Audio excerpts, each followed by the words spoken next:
আমরা আজকে যে টপিকসটা নিয়ে আলোচনা করব সেটা হচ্ছে ক্যান্সার অফ দি স্টমাক। আমরা যেটাকে গ্যাস্ট্রিক ক্যান্সার বা কার্সিনোমা স্টমাক যে নামেই ডেকে থাকি।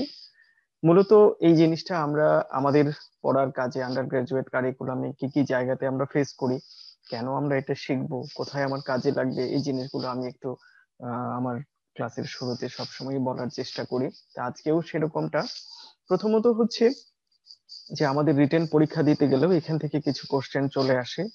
আমরা যখন অস্পিতে চলে যাই তখনও দেখা যাচ্ছে এখান থেকে বেরিয়াম মিলের একটা এক্স রে থাকে, অথবা একটা প্রবলেমস দেয়া থাকে।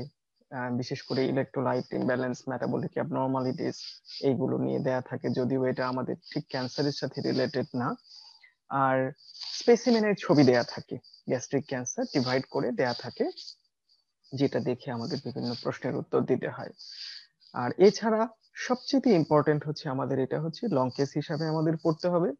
আর ডাক্তারি জীবনে ব্যক্তিগতভাবে তো কাজে অবশ্যই লাগবে, সেটা ছাড়াও আমাদের নিজেদের এই মুহূর্তে পরীক্ষা সামনে রেখে পরীক্ষার প্রয়োজনেও আমাদের এটা পড়তে হবে। তো এর আগের যে ক্লাসটা আমরা নিয়েছিলাম সেটা আমরা ওভারঅল নিয়েছিলাম যে গ্যাস্ট্রিক আউটলেট অবস্ট্রাকশন। তোমরা জানো যে এখনকার দিনে গ্যাস্ট্রিক আউটলেট অবস্ট্রাকশনের মেইন কজ কিন্তু হচ্ছে ক্যান্সার।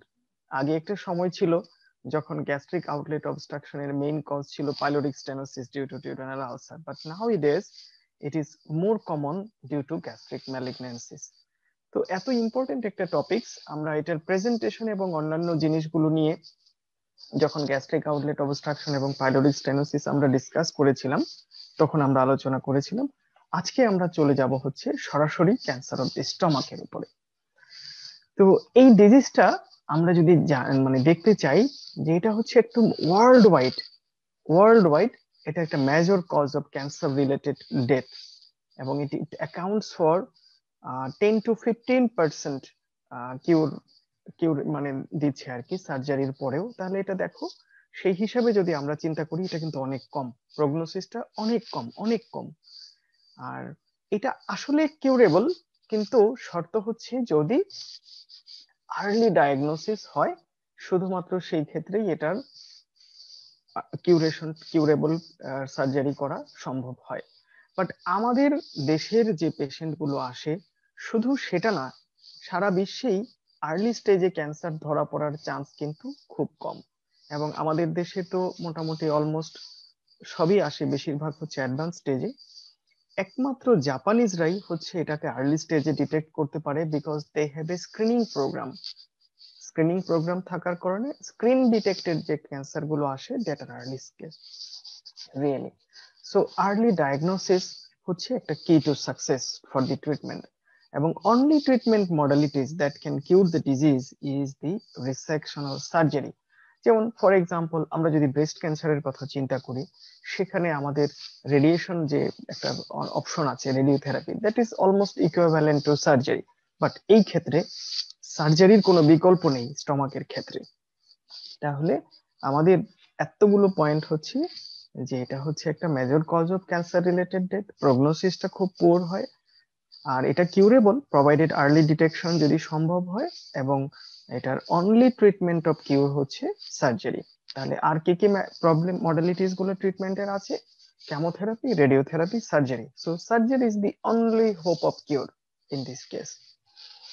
এই প্রবলেমটা যদি আমরা ইপিডেমিওলজিক্যালি চিন্তা করি, সাধারণত এটা কি করবে, এটা ইনক্রিজেস উইথ দি এজ। এটা 50-র পর দেখা যাচ্ছে এটার ইনসিডেন্সটা হচ্ছে বেশি, এবং মেল প্রিপন্ডেন্স, মেল আর মোর সাফারার দেন ফিমেল। এবং মেলের মধ্যে তোমরা জানো যে অ্যাকর্ডিং টু ফ্রিকোয়েন্সি যদি আমি বলতে চাই, lung cancer, prostate cancer, colorectal cancer এবং stomach cancer. So it is the fourth most common cancer in case of men. But in female, breast cancer, cervical cancer, colorectal cancer, lung cancer, stomach cancer. In that case, for them, it is the fifth most common cause of cancer. এখন স্টমাকের একটু অ্যানাটমিটা আমরা যদি মানে জানি, তাহলে আমাদের জন্য সুবিধা হয়। কারণ এই গ্যাস্ট্রিক ক্যান্সার কোন জায়গাতে হয়েছে, সাইট স্টমাকের কোন পার্টে হয়েছে, সেটার উপরে কিন্তু আমাদের একটু ট্রিটমেন্টের পার্টটা নির্ভর করবে। হুম ইনফ্যাক্ট প্রেজেন্টেশনও কিন্তু নির্ভর করে যে আমরা কোন জায়গায় এটা ক্যান্সার হয়েছে, এটা দিয়ে আমরা বুঝতে পারি। বোঝার উপায় উপায় হচ্ছে কিছু সিমটোম্যাটোলজি, কিছু ইনভেস্টিগেশন, আর লাভটা হচ্ছে এটার উপরে আমরা ট্রিটমেন্টটাকে ডিজাইন করতে পারি। ফর এক্সাম্পল, দেখো আমরা দেখিয়েছি ইউসোফেগাস এবং স্টমাকের যে জাংশন, এটা হলো ওজি জাংশন বা ইউসোফেগো গ্যাস্ট্রিক জাংশন। আপার এন্ডটা হলো কার্ডিয়াক এন্ড, তারপরে যে অংশটা আছে উপরের দিকে ডোম শেপ, সেটাকে আমরা বলি ফান্ডাস, বডি, অ্যান্ট্রাম এবং পাইলোরাস যে অংশটা। তো সাধারণত ওজি জাংশনের ক্যান্সার যদি হয়, তাহলে এই পেশেন্ট গুলো কিন্তু আমাদের কাছে ডিসফেজিয়া নিয়ে প্রেজেন্ট করতে পারে। হ্যাঁ, আর পক্ষান্তরে যে পেশেন্ট গুলো কিনা এন্ট্রাম বা পাইলোরাসের এখানে স্টমাকের ক্যান্সার নিয়ে প্রেজেন্ট করে, usually they present with features of gastric outlet obstruction. So আমাদেরকে এটা একটু মাথায় নিতে হবে। তাহলে ক্যান্সার স্টমাক জিনিসটা কি? তোমরা জানো যে আমরা কার্সিনোমা বলতে বোঝাই malignant tumor arising from the epithelium, right? So gastric epithelium, mucosal surface এ যে গ্যাস্ট্রিক এপিথেলিয়াম আছে, সেই এপিথেলিয়াম থেকে the malignant tumor যেটা হয়, সেটাকে আমরা বলবো গ্যাস্ট্রিক কার্সিনোমা বা কার্সিনোমা অফ দি স্টমাক। এখন এইখানে আমি বলেছি যে এটা can occur at any age, but peak ইনসিডেন্সটা হচ্ছে 50 to 70। It's more progressive aggressive in case of younger, অর্থাৎ 30-40 বছরের যাদের ক্ষেত্রে একটা ক্যান্সার হবে আর 60 ইয়ার্সে যাদের ক্ষেত্রে ক্যান্সার হবে, এই ইয়াঙ্গার এজ গ্রুপে যদি হয় তাহলে তার ক্ষেত্রে এই টিউমারটা হবে aggressive. It's twice more common in case of male than female. এখানে একটা ভ্যারিয়েশন আছে, সেটা হচ্ছে ইন্টেস্টাইনাল ক্যান্সার। এখানে আমরা যখন ভাগ করে বলবো তখন তোমরা দেখবে যে এটা আমরা ডিফিউজ গ্যাস্ট্রিক ক্যান্সার এবং ইন্টেস্টাইনাল গ্যাস্ট্রিক ক্যান্সার দুটো ভাগে ভাগ করেছি। তো যেইটা কিনা diffuse gastric cancer, that is more common in case of female, আর intestinal type is much more common in case of male, but overall it is more common in case of male than female. Japanese has the world highest rate of gastric cancer, এটা তোমরা জানো যে জাপানের সবচেয়ে বেশি। Even in the China there is a pocket of geographical area which has the double incidence of gastric cancer than the Japan, অর্থাৎ জাপানিজদের চাইতে ওই পকেটে বেশি। এটা দিয়ে আমরা এই জিনিসটা বুঝতে পারি যে এই গ্যাস্ট্রিক ক্যান্সারটা হচ্ছে মাল্টিফ্যাক্টোরিয়াল। এটার জন্য geographical, environmental, genetic, familial, food habit, personal habit, infection, অনেক ধরনের জিনিসপত্র এটার সাথে জড়িয়ে আছে, যার ফলে এটাকে আমরা বলবো it's multifactorial. Studies have confirmed that the incidence is declining in the Japanese immigrant to America, অর্থাৎ সে জাপানিজ বংশোদ্ভূত হলেই যে হবে তা না, তারা যখন অন্য কোথাও ইমিগ্রেন্ট হয়ে যাচ্ছে তখন আবার ইনসিডেন্সটা কমে যাচ্ছে। তাহলে এনভায়রনমেন্টাল যে একটা ফ্যাক্টর, সেই ফ্যাক্টরটা কিন্তু আরো জোরালো ভাবে প্রমাণিত হচ্ছে। Dust ingestion from a variety of industrial process may be a risk factor. Incidence তোমরা জানো, এই ইনসিডেন্স আমাদের আসলে মুখস্থ করা দরকার নেই, যে 70 per 100,000, ইউরোপে হচ্ছে 40 per 100,000, ইউকে তে 15, ইউএসএ তে হচ্ছে 10 per 100,000 population. It's declining worldwide. এখন what are the risk factor for the development of gastric cancer? Predisposing factors হচ্ছে pernicious anaemia and atrophic gastritis due to achlorohydria and previous gastric surgery। বলা হয় যে usually যদি peptic ulcer surgery কারো হয়ে থাকে, গ্যাস্ট্রোজেজনোস্টমি যদি কারো হয়ে থাকে, that patient has 4 times increased risk of developing gastric cancer than the other control. Chronic peptic ulcer disease may stomach যেটা আলসার, যেটা gastric ulcer may complicate into malignancy। এছাড়া রয়েছে স্মোকিং, অ্যালকোহল এবং গ্যাস্ট্রিক পলিপ। আরো risk ফ্যাক্টরের মধ্যে যেটা H pylori infection, usually লো socio economic group যারা, তাদের ক্ষেত্রে আমরা বলি যে এইচ পাইলোরি ইনফেকশনটা তাদের ক্ষেত্রে বেশি। এবং এটা একটু মনে রাখতে হবে, এইখান থেকে আলোচনার পরে যদিও আসবে, মনে এসেছে সেই জন্য আমি বলছি যে স্টমাক ক্যান্সারের কিন্তু দুই ধরনের প্রিভিউ দেখা যায়। একটা হচ্ছে আপার গ্যাস্ট্রিক ক্যান্সার বা ওজি জাংশন ক্যান্সার, আর lower gastric cancer, distal gastric cancer. এই এইচ পাইলোরি ইনফেকশনটা হচ্ছে রেসপন্সিবল লোয়ার গ্যাস্ট্রিক অর্থাৎ ডিস্টাল গ্যাস্ট্রিক ক্যান্সারের জন্য এন্ট্রাম, বডি, পাইলোরাস এগুলোর জন্য। ইসোফেগো গ্যাস্ট্রিক জাংশনে কিন্তু এইচ পাইলোরির কোনো রোল নেই, এবং এটা বলা হচ্ছে যে those who are infected with H pylori তাদের 6 to 9 fold risk of developing gastric cancer, right? Okay, low socio economic কন্ডিশনের এদের হয়, বাট এটাও একটা কথা আছে, ডিস্টাল গ্যাস্ট্রিক ক্যান্সার যেটা, সেটাই কিন্তু লোয়ার সোশিও ইকোনমিক কন্ডিশনে, এবং as the H pylori infection is common in case of lower socio economic group, but higher society বা হায়ার সোশিও ইকোনমিক গ্রুপে আপার গ্যাস্ট্রিক ক্যান্সার গুলো বেশি। ন্যাশনালিটি হচ্ছে জাপানিজদের বেশি। ডায়েটের কিছু প্রিভেন্টিভ রোলস আছে, এবং কিছু কিছু ডায়েটের কিছু খারাপ দিকও আছে, যেমন ধরো smoke food, can food and nitroso compound যারা খায়, হাই সল্ট ইনটেক যারা করে, এই ধরনের ডায়েট কিন্তু risk factor for development of the gastric cancer. Genetic হচ্ছে ব্লাড গ্রুপ এ যারা এ পজিটিভ তাদের ক্ষেত্রে এটা বেশি হয়।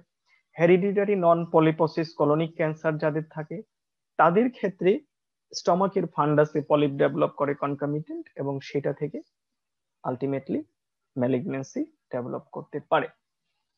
এখন দেখো, স্মল্ট এবং smoked fish, low fresh fruit vegetable, high complex carbohydrate consumption এবং লো ফ্যাট প্রোটিন, এই সবগুলো হচ্ছে আমাদের ডায়েটারি রিস্ক ফ্যাক্টরের মধ্যে, যেটা অলরেডি আমরা আলোচনায় এনেছি। একটা কথা প্রায় আমরা অনেক সময় জিজ্ঞেস করি, বিশেষত যারা মেডিসিনে প্র্যাকটিস করেন, যে long term use of PPI, proton pump inhibitor, এর কি কোনো মানে ক্যান্সার প্রডিউসিং পটেনশিয়াল আছে কিনা। আগে এটা একটা মানে কনসেপ্ট ছিল, বাট এখন দেখা যাচ্ছে যে এটা আসলে প্রুভ হয়নি। সো তারপরেও কোন মেকানিজমের ভিত্তিতে বলা হয়, সেটা হচ্ছে যে পিপিআই হাইড্রোজেন পটাশিয়াম এটিপিএস পাম্পকে ব্লক করে দেয়, এবং তখন করে কি, যেহেতু অ্যাক্লোরোহাইড্রিয়া বা গ্যাস্ট্রিক অ্যাসিড সিক্রেশনটা কমে যায়, এটার একটা রিঅ্যাকশনারি ফেনোমেনা হচ্ছে হাইপার গ্যাস্ট্রিনেমিয়া ডেভেলপ করে। This hyperplasia of the G cell and তারপরে যেটা হয় সেখানে কার্সিনয়েড টিউমার র্যাটসে ডেভেলপ করেছে, হিউম্যানে এটার আসলে কোনো ইয়ে পাওয়া যায়নি, এভিডেন্স পাওয়া যায়নি। এখন আসো আমরা ইনসিডেন্স গুলো একটু দেখে নিই, যে গ্যাস্ট্রিক ক্যান্সারের এখন ভাগ করা হয় আপার গ্যাস্ট্রিক ক্যান্সার, ইউসোফেগাস এবং স্টমাকটাকে আসলে inseparable, upper end of the stomach, যার ফলে বলে নেওয়া হয় যে আপার গ্যাস্ট্রিক ক্যান্সার অ্যাপ্রক্সিমেটলি 60% হচ্ছে এই ইসোফেগো গ্যাস্ট্রিক জাংশনের যে ক্যান্সার, সেটা একই ধরনের অ্যাডিনোকার্সিনোমা।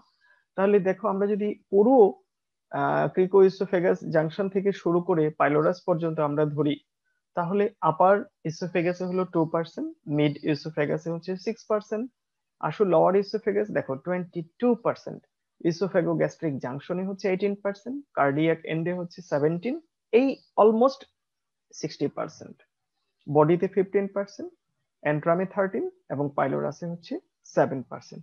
এটা হচ্ছে ইনসিডেন্স, যে কোন লোকেশনে টিউমারটা কিরকম হচ্ছে অ্যাডিনোকার্সিনোমা। এখন সবচেয়ে ইম্পর্টেন্ট যে জিনিসটা আমরা আলোচনা করতে চাই সেটা হচ্ছে ক্লিনিক্যাল প্রেজেন্টেশন।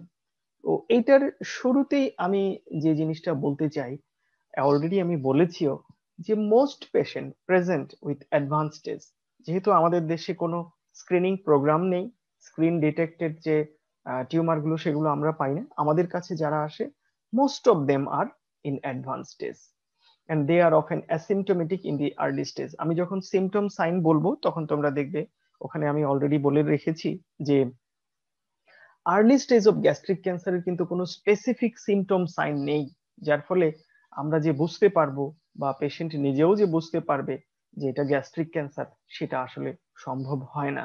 এবং this symptoms and signs are mimicking the peptic ulcer disease, এবং most of the patient in the early stage getting the PPIs and other anti-acid secretion drugs, peptic ulcer drugs for treatment. And to some extent এটা দিয়ে তারা improved হয়, যার ফলে আমাদের কাছে আসে না।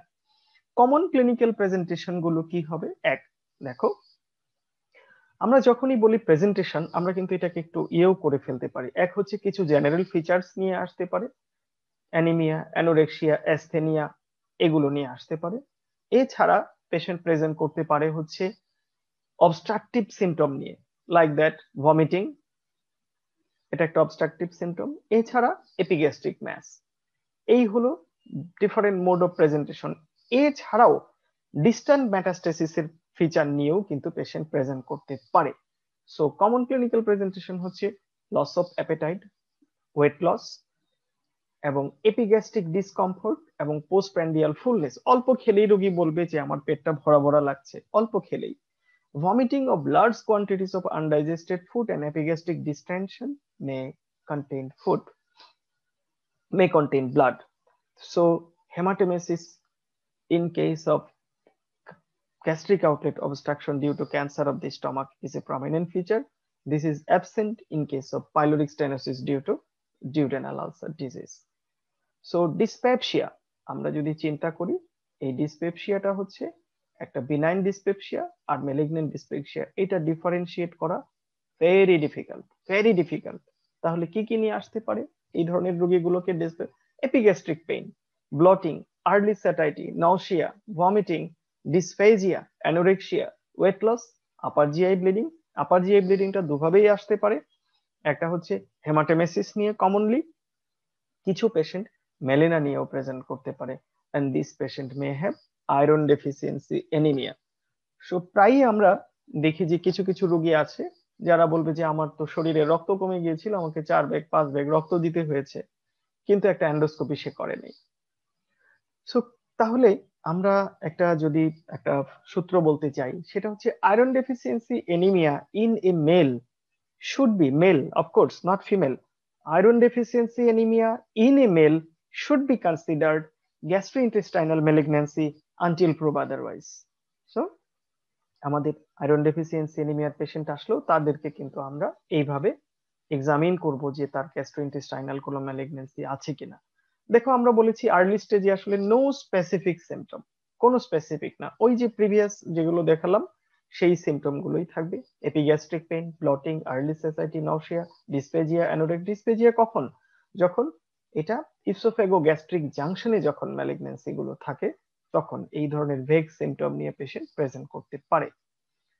আর এখন আসো, আমরা আর্লি স্টেজের বলেছি নাই, আর অ্যাডভান্স স্টেজে এই যে বাকি সিমটম গুলো এগুলো, আর ডিসফেজিয়াটা হবে হলো ওজি জাংশন যখন ইনভলভ হবে তখন। সাইন কি কি থাকে তোমরা জানো যে জেনারেল এক্সামিনেশন এবং সিস্টেমিক এক্সামিনেশন যদি আমরা আলাদা আলাদা করতে চাই, জেনারেল এক্সামিনেশন করলে এই পেশেন্ট গুলোকে অ্যানিমিয়া দেখা যাবে, আর depending on the extent of vomiting, food intake, এটার উপরে নির্ভর করে patient may be dehydrated, may have weight loss. Epigastric abdominal এক্সামিনেশনে যখন আমরা যাব এবং যদি পেশেন্টের মেটাস্টেসিস থাকে লিভারে, তাহলে পেশেন্টের জন্ডিস নিয়েও প্রেজেন্ট করতে পারে। সো অ্যানিমিয়া, ওয়েট লস বা cachexia, jaundice or Virchow's gland, cervical lymph node যেটা আমরা পাই, সেইগুলো নিয়েও কিন্তু এই পেশেন্টের জেনারেল এক্সামিনেশনে আমাদের কাছে আসতে পারে। এছাড়া আমরা অ্যাবডোমিনাল এক্সামিনেশন করলে কি পেতে পারি? এপিগ্যাস্ট্রিক ম্যাস পেতে পারি, হেপাটোমেগালি পেতে পারি, এসাইটিস পেতে পারি, আম্বিলিকাল নোডিউল যেটাকে আমরা সিস্টার জোসেফস নোডিউল বলতে চাই। রেকটাল এক্সামিনেশন করলে ব্লমার্স শেল্প পেতে পারি। আর ক্রুকেনবার্গ টিউমার, অর্থাৎ তোমরা তো জানো যে ট্রান্সসিলোমিক মেটাস্টেসিস যদি হয় তাহলে ওভারিতে যে ডিপোজিট হয় সেটার নাম হচ্ছে ক্রুকেনবার্গ টিউমার। টিটানি, টিটানি হচ্ছে due to hypocalcaemia and thrombophlebitis, এটাকে ট্রাউজিয়াস সাইনও আমরা বলি। হ্যাঁ, তো ট্রাউজিয়াস একটু স্পেলিং গুলো তোমাদের দেখে নিতে হবে, আমি লিখে দিয়েছি, এই দুইটা জিনিস কেউ যেন কনফিউশন না করে, তাহলেই হবে। সো সাইনের মধ্যে আমরা আবারও একটু সামারি করে দিচ্ছি। আমরা পেশেন্টকে অ্যানিমিয়া, ডিহাইড্রেশন, ওয়েট লস বা ক্যাকেক্সিয়া, সার্ভাইকাল লিম্ফ নোড বা ভার্কোজ গ্ল্যান্ড পেতে পারি, জন্ডিস পেতে পারি। আর অ্যাবডোমিনাল এক্সামিনেশনে আমরা এপিগ্যাস্ট্রিক ম্যাস পেতে পারি, হেপাটোমেগালি, অ্যাসাইটিস, আম্বিলিকাল নোডিউল বা সিস্টার জোসেফস নোডিউল যেটাকে বলি, ইন্ট্রা অ্যাবডোমিনাল আদার ম্যাস, পেলভিসে ম্যাস যেটা ক্রুকেনবার্গ টিউমার, অর্থাৎ metastasis, transcelomic metastasis of the gastric cancer into the ovary, where the deposit settles in the ovary and they are produce a metastatic tumor that is called Krukenberg tumor. এছাড়া tetany এবং thrombophlebitis নিয়ে patient আমাদের কাছে আসতে পারে। এখন আসো আমরা এটাকে ক্লাসিফাই কিভাবে করি। বিভিন্ন ভাবে গ্যাস্ট্রিক ক্যান্সারকে ক্লাসিফাই করা হয়েছে। যেমন প্যাথোলজিক্যালি আমি তোমাদেরকে বললাম যে লরেন ক্লাসিফিকেশন, যেটা এইটা হচ্ছে একটু বেশি ইম্পর্টেন্ট আমাদের কাছে। এই লরেন ক্লাসিফিকেশন অনুসারে ইন্টেস্টাইনাল গ্যাস্ট্রিক ক্যান্সার এবং ডিফিউজ গ্যাস্ট্রিক ক্যান্সার। এছাড়া very few percentage mixed variety, অর্থাৎ ইন্টেস্টাইনাল এবং ডিফিউজ ভ্যারাইটি দুইটারই মিক্সড প্যাটার্ন পাওয়া যায়, সেটাকে মিক্সড মরফোলজি বলি। তাহলে ইন্টেস্টাইনাল গ্যাস্ট্রিক কার্সিনোমা হচ্ছে arises in the intestinal metaplasia to form a polypoid tumour elsewhere in the GI tract. GI ট্র্যাক্টের অন্যান্য জায়গায় যেরকম পলিপয়েড লিশন হয়, এইখানেও সেরকম পলিপয়েড লিশন হবে। এবং এইটার প্রায়র সেটিংসটা হচ্ছে there develops intestinal metaplasia. Diffuse gastric cancer কি? এটা infiltrating deeply into the stomach without forming obvious mass in the stomach lumen. এবং এটারই একটা ভ্যারিয়েন্টস হচ্ছে যেটাকে আমরা বলি যে যখন হোল স্টমাককে spreads widely in the gastric wall, সেটাকে আমরা বলি linitis plastica, and it has much more worse prognosis. Histologically আমরা যদি চিন্তা করি তাহলে অ্যাডেনোম কার্সিনোমাটাই হচ্ছে এখানে সবচেয়ে কমন, বাট এছাড়াও স্টমাকে লিম্ফোমা হতে পারে, জিস্ট হতে পারে, স্কোয়ামাস সেল কার্সিনোমাও হতে পারে, কার্সিনয়েডও হতে পারে, অ্যাডেনোঅ্যাক্যান্থোমা, সিগনেট রিং কার্সিনোমা, এই জিনিসগুলো স্টমাকে আসতে পারে। But mind it, most common হচ্ছে অ্যাডেনোকার্সিনোমা। আর দেখতে এন্ডোস্কোপিক্যালি যখন আমরা দেখি, মরফোলজি বলি, মরফোলজিক্যালি হচ্ছে এটা পলিপয়েড হতে পারে, আলসারেটিভ, সুপারফিশিয়াল স্প্রেডিং এবং লাইনেটিস প্লাস্টিকা। এটা মরফোলজিক্যালি এইভাবে হয়। আচ্ছা, জাপানিজ ক্লাসিফিকেশন যা জাপানিজরা যেভাবে আমাদেরকে দিয়েছে, gastric carcinoma can be divided into two types, early gastric cancer and advance gastric cancer. আমরা পরীক্ষার সময় কিন্তু প্রায়ই জিজ্ঞেস করে থাকি, what do you mean by early gastric cancer? Please don't forget, early gastric cancer হচ্ছে cancer in the stomach that is limited to the mucosa or submucosa with or without lymph node metastasis. অর্থাৎ lymph node metastasis থাকুক বা না থাকুক, শুধু যদি ওই ক্যান্সারটা পেনিট্রেশনের দিক থেকে মিউকোসা এবং সাবমিউকোসাতে সীমাবদ্ধ থাকে, তাহলেই আমরা সেটাকে বলবো আর্লি গ্যাস্ট্রিক ক্যান্সার। কেন এটাকে আমরা আলাদা করেছি? বিকজ এইটার কিউরেবল বা 5 ইয়ার সার্ভাইভাল রেট হচ্ছে 90%, মোর দেন 90%। তাহলে এটা হলো T1, অর্থাৎ মিউকোসা সাবমিউকোসাতে থাকবে, মাসেল লেয়ারে ধরা থাকবে না, এবং লিম্ফ নোড থাকুক বা না থাকুক, দুটোই হতে পারে। আর গ্যাস্ট্রিক ক্যান্সারকে বলা হয় it rarely metastasize without lymph node metastasis. So lymph node মেটাস্টেসিসটা এখানে খারাপ কিছু ধরে নেওয়া হয় না। অ্যাডভান্স স্টেজটাকে কি বলি আমরা? অ্যাডভান্স গ্যাস্ট্রিক কার্সিনোমা কোনটা? ইট ইনভলভস দি মাসকুলার ডিসপ্রোপিয়া, এবং এটারও আবার 4টা টাইপস আছে, যেটা বরম্যান ক্লাসিফিকেশনে বলা হয়েছে। টাইপ 3 এবং 4 আর ইনকিউরেবল, আমরা দেখাবো Borrmann's classification. So staging of the gastric cancer, আমরা যদি T1 যেটাকে আমরা TNM স্টেজিং যেটাকে বলি, T1 হচ্ছে ল্যামিনা প্রোপ্রিয়া এবং সাবমিউকোসা, মিউকোসা সাবমিউকোসা বলো। T2 হচ্ছে মাসকুলারিস এবং সাবসেরোসা, T3 হচ্ছে সেরোসা, এবং T4 হচ্ছে অ্যাডজেসেন্ট অর্গান যখন ধরে ফেলবে। যেমন একটা gastric ulcer, malignant gastric ulcer যখন পারফোরেশন হয়ে যাবে, তখন হচ্ছে এটা কিন্তু T4। অথবা ধরো লিভারকে ধরে ফেলেছে, প্যানক্রিয়াসকে ধরে ফেলেছে, কোলনকে ধরে ফেলেছে, ডিরেক্ট ইনভেশন, তখন সেটা হচ্ছে T4। N0 হচ্ছে নো লিম্ফ নোড, N1 পেরিগ্যাস্ট্রিক বা এপিগ্যাস্ট্রিক লিম্ফ নোডস, আর N2 হলো main arterial trunk. Main arterial ট্রাঙ্কের পাশ দিয়ে যে লিম্ফ নোড গুলো থাকবে সেগুলো হচ্ছে N2। M0 হচ্ছে নো নোডাল মেটাস্টেসিস, M1 হচ্ছে ডিস্টাল মেটাস্টেসিস প্রেজেন্ট। তাহলে আমরা যদি এইবার চিন্তা করি, দেখো যে how A gastric cancer spreads, কিভাবে স্প্রেড করতে পারে। ইট ইজ রিয়েলি সারপ্রাইজিং যে গ্যাস্ট্রিক ক্যান্সারের চাইতে অন্য কোনো অর্গানের ক্যান্সার এত ভালো পাওয়া যাবে না, যেটা কিনা তোমার এই রকম সবগুলো রুটে মেটাস্টেসিস হতে পারে। যেমন এটা ডিরেক্ট স্প্রেড হতে পারে, আমি বললাম যে লিভারে হতে পারে, প্যানক্রিয়াসে হতে পারে, কোলনে হতে পারে, এগুলো হচ্ছে ডিরেক্ট স্প্রেড। লিম্ফেটিক স্প্রেড তোমরা তো জানোই, লিম্ফ নোডে যে স্প্রেড গুলো হচ্ছে লিম্ফেটিক স্প্রেড হচ্ছে। ব্লাড বোন মেটাস্টেসিস কমনলি লিভারে হয়, বোনে হয়, লাংসে হতে পারে। কমন সাইট হলো লিভার, বোন, লাংস। ট্রান্সপেরিটোনিয়াল রোড, অর্থাৎ পেরিটোনিয়াল ক্যাভিটির ভিতর দিয়েও মেটাস্টেসিস হতে পারে, যেমন আম্বিলিকাল নোডিউল যেটা হয়, this is one of the variety. Rectal shelf যেটা হচ্ছে এটাও ওয়ান অফ দি ভ্যারাইটি। তারপরে তোমার ক্রুকেনবার্গ টিউমার যেটা, এটাও ট্রান্সপেরিটোনিয়াল মেটাস্টেসিসের একটা এক্সাম্পল। সো গ্যাস্ট্রিক ক্যান্সারের ক্ষেত্রে এই সবগুলো জিনিস হতে পারে, সবগুলো জিনিস হতে পারে। দেখো আমি এগুলো অলরেডি তোমাদের বলেছি। লিম্ফ্যাটিক স্প্রেড হচ্ছে তো ওই যে ভার্কোজ গ্ল্যান্ডে যাচ্ছে, লিম্ফ নোডে যাচ্ছে, এটা ব্লাড বোর্ন মেটাস্টেসিস তো বলেছি এগুলো হয়।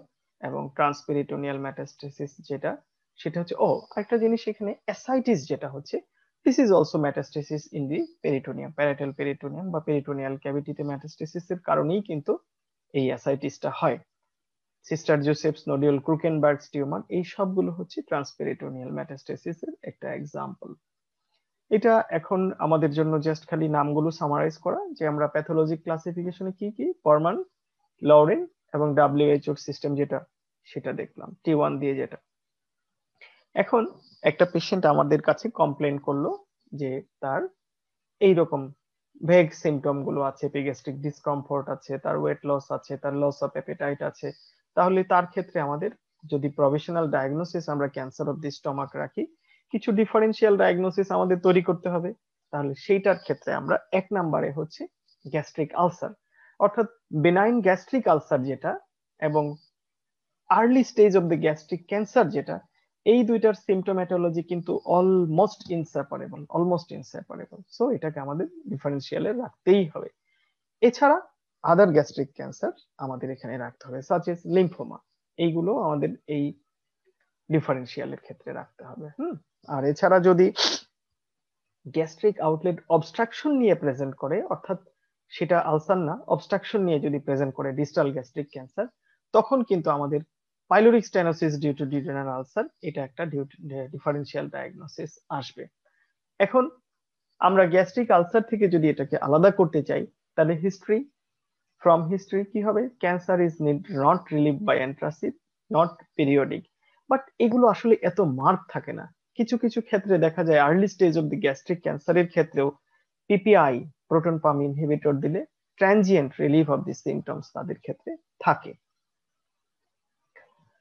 এই বর্ম্যান ক্লাসিফিকেশন, এটাও যদি তোমরা দেখতে চাও, দেখো এখানে আমরা মূলত দেখিয়েছি যে ডিপ্রেসড ভ্যারাইটি, আর এটা হলো প্রোটিউডেড। ডিপ্রেসের মধ্যে আবার তিনটা টাইপ আছে। হ্যাঁ, এগুলো আমরা ক্লাসিফিকেশনের লরেনটাও তোমরা দেখো। এখানে একটা ডিফারেন্স যেটা দেখানো হয়েছে, এটা খুব বেশি প্রয়োজন নাই, তো তবু আমি বলেছিলাম, তোমাদের মনে আছে কিনা, যে ইন্টেস্টাইনাল টাইপটা কমন হচ্ছে মেল মেল দেন ফিমেল, এবং ডিফিউজ গ্যাস্ট্রিক ক্যান্সার যেটা, সেটা ফিমেলের ক্ষেত্রে কমন। এবং ইনক্রিজিং এজ গ্রুপ, অর্থাৎ 50 to 70 ইয়ার্স এর যে এজ গ্রুপটা কমন, যাদের ক্ষেত্রে আমরা বলেছি for them it is intestinal type of gastric cancer. এবং ইয়াঙ্গার এজ গ্রুপে যে ক্যান্সারটা ডেভেলপ করে, দ্যাট ইজ ইউজুয়ালি ফ্যামিলিয়াল, এবং সেটা হচ্ছে ডিফিউজ গ্যাস্ট্রিক ক্যান্সার। সো এইটুকু ইয়ে করলেই আমার মনে হয় চলবে। আর অ্যালার্মিং ফিচার গুলো কি কি, alarming feature suggestive of gastric cancer, সেই ফিচার গুলো আমরা যদি আজকে জানি, তাহলে প্রথম হচ্ছে new onset dyspepsia after 55 years of age, definitely কিন্তু জাপানিজরা এখন বলে after 40। So new onset dyspepsia after 40, family history of upper gastric cancer, unintentional weight loss, অর্থাৎ কেউ আজকাল সবাই কিটো ডাইটিং এই সেই করে নিজেরা ওয়েট লস করছে, সে এটা তো intentional. But unintentional weight loss যদি কারো থাকে, then we should keep the suspicion of gastric cancer. upper GI bleeding, progressive dysphagia, iron deficiency anemia, আমি বলেছি যে iron deficiency anemia in a male should be considered upper GI malignancy until proved otherwise. Persistent vomiting, palpable mass, epigastric region এ একটা পেশেন্টের palpable mass আছে, কোনো ব্যথা নাই, বেদনা নাই, কিছু নাই, should be considered as gastric malignancy। এবং পালপেবল লিম্ফ নোডস, জন্ডিস, এইসব ক্ষেত্রে আমাদেরকে স্টমাক ক্যান্সারের ডিফারেন্সিয়াল ডায়াগনোসিসের কথা মাথায় রাখতে হবে। তাহলে ক্লিনিক্যাল প্রেজেন্টেশন তো আমাদের গেল, কি কি ইনভেস্টিগেশন এই রোগীদের ক্ষেত্রে আমরা করতে পারি আমরা অনেক, কিন্তু ফার্স্ট ইনভেস্টিগেশন, গোল্ড স্ট্যান্ডার্ড ইনভেস্টিগেশনই হবে এই ক্ষেত্রে আমাদের একটা আপার জিআই এন্ডোস্কোপি। তাহলে endoscopy of the upper GIT first investigation. কেন? অ্যাডভান্টেজ দেখাবো আমি। বেরিয়াম মিল এক্সরে যেখানে এন্ডোস্কোপি করতে পারছি না, টেকনিক্যাল পার্সনের যদি কেউ না থাকে, তাহলে সেখানে আমরা একটা barium meal X-ray of the stomach and duodenum করতে পারি। বেরিয়ামে আমাদেরকে ইরেগুলার ফিলিং ডিফেক্টস আকারে শো করবে, হচ্ছে irregular filling defect in case of carcinoma of the stomach. CT scan of the whole abdomen to see the local invasion, extent of the disease, এই সব কিছু স্টেজিং এর জন্য আমাদের লাগবে হলো লিম্ফ্যাডেনোপ্যাথি, অ্যাসাইটিস, লিভার ম্যাটস, সবকিছু দেখার জন্য আমাদের লাগবে হচ্ছে একটা CT scan of the whole abdomen. Last but not the least, সেটা হচ্ছে ল্যাপারোস্কোপি। এখন কিছু কিছু অ্যাডভান্স ফিচার আছে, যেই ফিচার গুলো কিনা সিটি স্ক্যানেও ধরা পড়ে না। যেমন ধরো পেরিটোনিয়াল সিডলিং, প্যারাইটাল পেরিটোনিয়ামের গায়ে সিডলিং আছে, এই সিডলিং গুলো কিন্তু সিটি স্ক্যানে আসে না। ছোট ছোট ছোট ছোট সিডলিং থাকে, বাট এটাকে ধরে নেওয়া হয় advance stage of the disease. So এটার জন্য আমাদেরকে ল্যাপারোস্কোপি করতে হয়। সো স্টেজিং ইনভেস্টিগেশনের is one of the investigation হচ্ছে ল্যাপারোস্কোপি। এছাড়া সাধারণ যে ইনভেস্টিগেশন গুলো আছে সেটা হচ্ছে full blood count, iron deficiency anaemia থাকবে, liver function test, renal function test, amylase, lipase, এগুলো যদি পেইন নিয়ে প্রেজেন্ট করে তাহলে দরকার আছে, না হলে নাই। টিউমার মার্কার স্টমাকের ক্ষেত্রে আমরা খুব একটা প্রেফার করি না। স্টুল এক্সামিনেশনে অকাল ব্লাড টেস্ট পজিটিভ আসবে, চেস্ট এক্সরে, বোন স্ক্যান, এই ইনভেস্টিগেশন গুলো আমি আলাদা স্লাইডে দিয়েছি। একটা কারণ হচ্ছে this can be done depending on the situation and scenario, otherwise প্রয়োজন নেই। আমাদের ডায়াগনোসিস করতে গেলে যেটা লাগবে সেটা হচ্ছে একটা আপার জিআই এন্ডোস্কোপি লাগবে, অথবা একটা বেরিয়াম মিল লাগবে, কিন্তু আমরা প্রেফার করব আপার জিআই এন্ডোস্কোপি। আজকাল দেশের সব জায়গাতেই হয়, because it offers the scope of taking biopsy from the suspected lesion for histopathological confirmation. দেখো, X-ray showing gastric ulcer with symmetrical radiating mucosal fault by histology no evidence of malignancy was found। এই ধরনের যদি radiating faults থাকে, এগুলো হচ্ছে barium মিলে পার্থক্য করার মতন। এই যে এইটা আবার যেমন আছে, এইটা হচ্ছে X-ray showing extensive carcinoma involving the cardia and fundus irregular।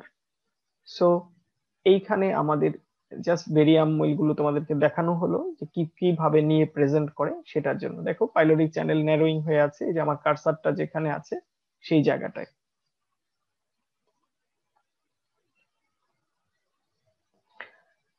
CT scan, MRI, ultrasound, laparoscopy, এগুলো হচ্ছে হেল্প ইন দ্য অ্যাসেসমেন্ট। তো আমি বলেছি ডিটেকশন অফ পেরিটোনিয়াল মেটাস্টেসিস, বলেছি কথাগুলো তোমাদের। আমরা দেখো এখানেও একটা বেরিয়াম মিল দেখিয়েছি, এই বেরিয়াম মিলেও আমাদের স্টমাক ক্যান্সার। সিটি স্ক্যান দেখো, সিটি স্ক্যানে আমরা থিকেনিংটা দেখাতে পারি। আপার যে এন্ডোস্কোপিটাই হচ্ছে এটা gold standard of investigation. It allows taking biopsy safe in expert hand, সবকিছুই তোমাদেরকে বলা হয়েছে। এইটা হচ্ছে একটা গ্যাস্ট্রোস্কোপিক পিকচার, একটা ম্যালিগন্যান্সি দেখতে কেমন দেখা যায়।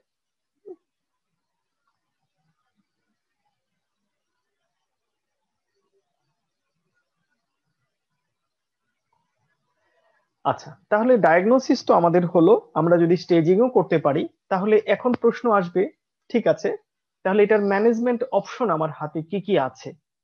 আমাদের আছে হলো সার্জারি, কেমোথেরাপি, রেডিওথেরাপি, বাট এগুলোর প্রুভেন বেনিফিট হচ্ছে ওরকম না। সো আমরা বলেছিলাম surgery is the only hope of cure, এটা কিন্তু আমরা শুরুতে বলেছিলাম। তাহলে ট্রিটমেন্টের মধ্যে আমরা কি ইনিশিয়ালি হচ্ছে এই পেশেন্ট গুলো তো নিউট্রিশনালি কম্প্রোমাইজ থাকে, হুম, এবং ভমিটিং এর জন্য খায় না, সেজন্য তাদের ফ্লুইড এন্ড ইলেকট্রোলাইট ইমব্যালেন্স থাকে এবং অ্যানিমিয়া থাকে। তাহলে নিউট্রিশন, ফ্লুইড এন্ড ইলেকট্রোলাইট এবং অ্যানিমিয়া, এই জিনিসগুলোকে আমাদেরকে কারেক্ট করতে হবে। এইটা কারেক্ট করে তারপরে প্রি অপারেটিভ স্টেজিং এবং ইম্পর্টেন্ট ইনভেস্টিগেশন করে আমরা পেশেন্টকে কি করে নিয়ে যাব, সার্জারিতে নিয়ে যাব।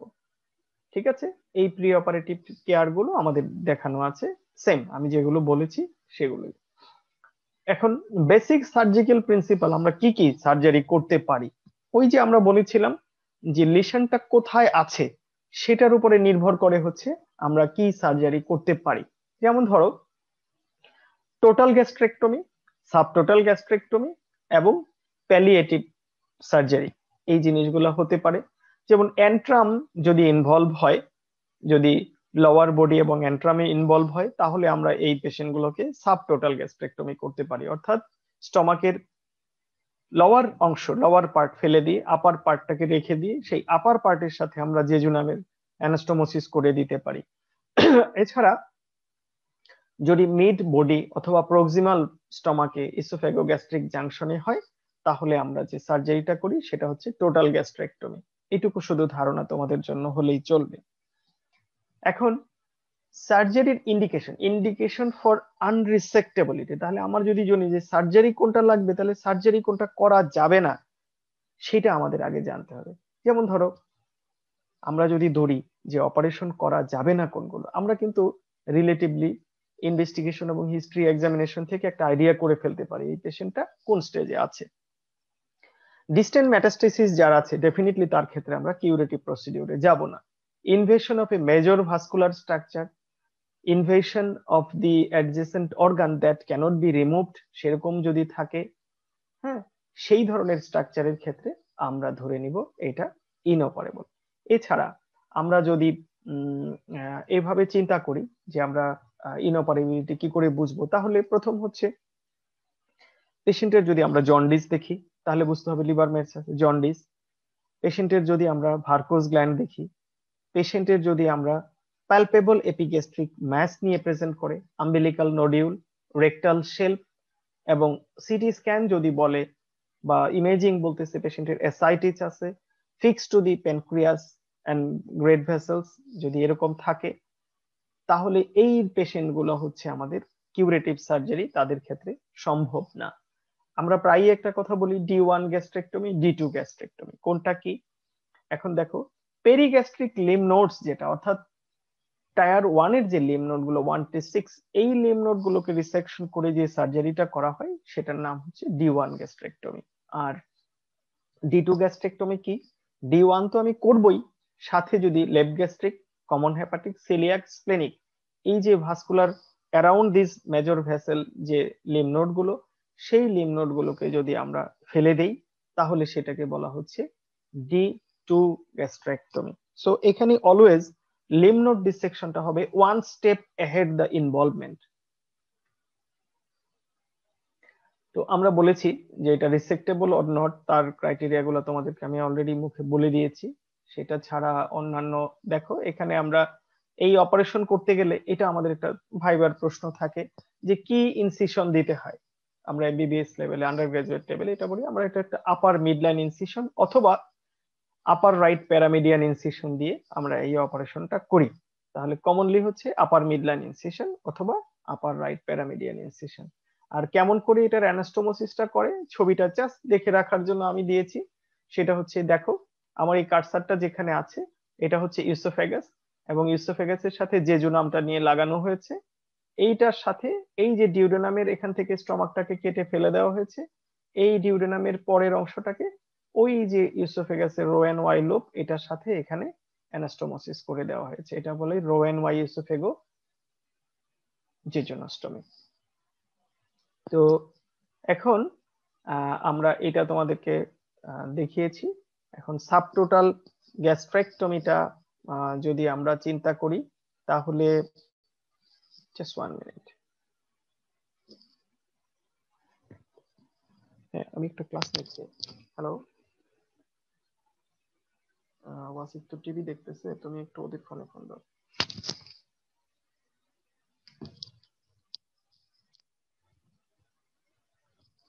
দুঃখিত, আমি একটু সময় করে ফেলেছি। আচ্ছা, সাবটোটাল গ্যাস্ট্রেক্টমি এটা একটা কিউরেটিভ সার্জারি।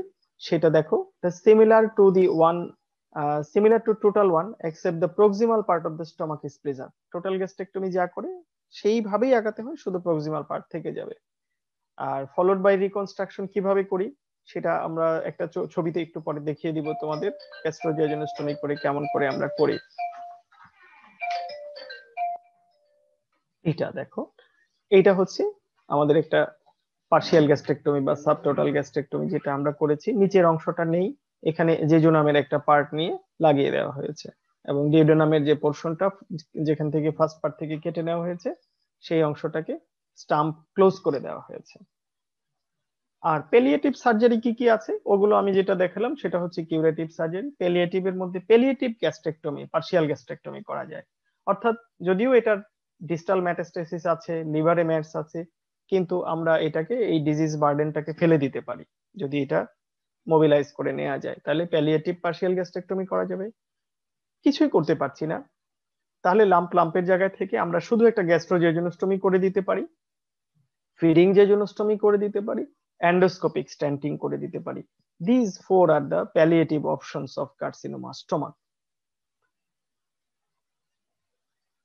দেখো এই যে এখানে যেটা আমরা দেখিয়েছি যে এখানে একটা গ্রোথ আছে, এই গ্রোথটাকে যেহেতু ফেলা যদি না যায়, ফেলতে না পারি, তাহলে আমরা জাস্ট পাশে দিয়ে এখানে একটা গ্যাস্ট্রোজেজুনোস্টমি করে দিতে পারি। এটাও একটা প্যালিয়েটিভ সার্জারি।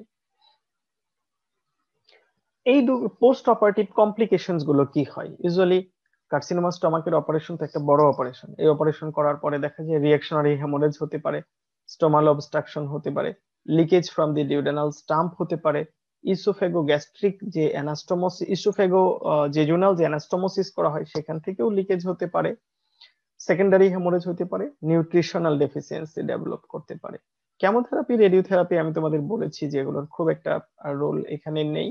আর প্রিভেন্টিভ মেজার্স বলতে এটার ক্ষেত্রে আমরা যেটা বোঝাই, এক্স্যাক্টলি তো প্রিভেন্ট করা যায় না, বাট যেইগুলো রিস্ক ফ্যাক্টর আছে যে ডায়েট গুলো সেগুলো আমরা অ্যাভয়েড করব, প্লাস কিছু ভালো জিনিস যেমন কনভেনশন ভেজিটেবল বেশি করে খেতে হবে, ফ্রুটস বেশি করে খেতে হবে, ভিটামিন সি, ভিটামিন ই অর্থাৎ অ্যান্টিঅক্সিডেন্টস পাওয়া যায়, এই জিনিসগুলো যদি আমরা ইয়ে করি।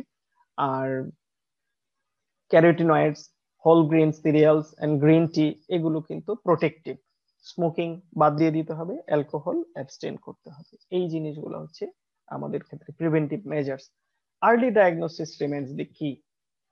এখন আর্লি ডায়াগনোসিস করতে গেলে সেই রকম স্ক্রিনিং প্রোগ্রাম লাগবে অথবা হাই ইন্ডেক্স অফ সাসপিশন লাগবে, এছাড়া সম্ভব না।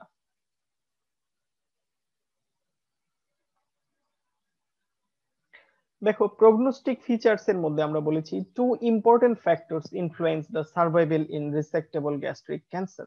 এক নম্বরে হচ্ছে এটা কি ডেপথ অফ পেনিট্রেশন, স্টমাকের কতটুকু পেনিট্রেট করেছে, অর্থাৎ T1 এবং T2 যদি হয়ে থাকে তাহলে এটাকে আর্লি গ্যাস্ট্রিক ক্যান্সার আমরা ধরবো। সেই ক্ষেত্রে কিন্তু এটার কিউর রেট অর্থাৎ 5 ইয়ার সার্ভাইভাল রেটটা অনেক বেশি। Presence or absence of Rim node involvement, এটাও 5 ইয়ার সার্ভাইভাল রেটের উপরে নির্ভর করে। এখন লিম নোড ইনভলভমেন্টটা না থাকলেই আমরা ধরে নিব যে এটা লিম নোডেও স্প্রেড করেনি, শুধুমাত্র স্টমাকে লিমিটেড আছে, ডেফিনেটলি সেটা আরো আর্লিয়ার স্টেজ। সবাইকে ধন্যবাদ। আজকের ক্লাসটি আশা করি তোমাদের কাজে লাগবে। তোমরা এর পরের বাকি অংশটা টেক্সট বুক থেকে পড়লে আমার মনে হয় যে তোমাদের প্রশ্নগুলো ক্লিয়ার হয়ে যাবে। আর যদি কোনো প্রশ্ন থাকে আমার জন্য তাহলে রেজ করা যেতে পারে। ঠিক আছে, থ্যাংক ইউ সবাইকে।